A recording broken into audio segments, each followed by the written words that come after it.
The Endless Chase.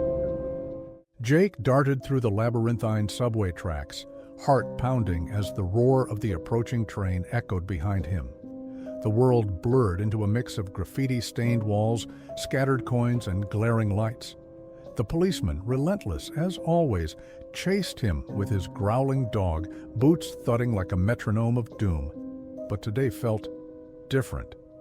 Jake's sneakers, worn from countless chases, suddenly felt heavier, like something unseen gripped his ankles. The vibrant, playful world of the subway transformed. The colorful murals seemed to shift and twist, their cheerful expressions stretching into grotesque grimaces. The train's horn became a low, guttural groan, a sound that vibrated in his chest and made his breath hitch. He stole a glance behind him.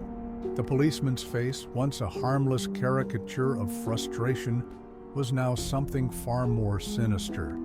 His eyes glowed a sickly yellow, his mouth stretched into an unnatural grin, teeth jagged and blackened. The dog, usually barking in irritation, now snarled with feral intensity, its fur matted with something dark and wet. Jake pushed harder, weaving between barriers and leaping over obstacles, but the air seemed to thicken. Every step felt like wading through molasses. The policeman, impossibly fast, closed the gap. "Gotcha!" the officer growled, his voice distorted and guttural. Jake's foot caught on a rail, sending him sprawling onto the gravel.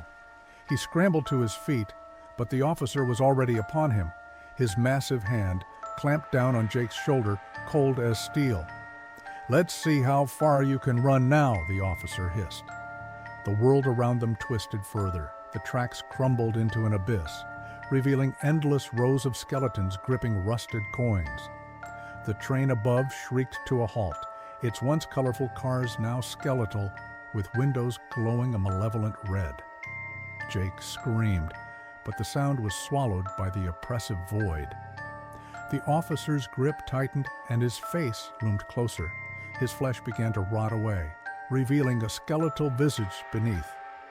"You've been running for far too long," he whispered, his breath reeking of decay. "Now it's time to pay the fare."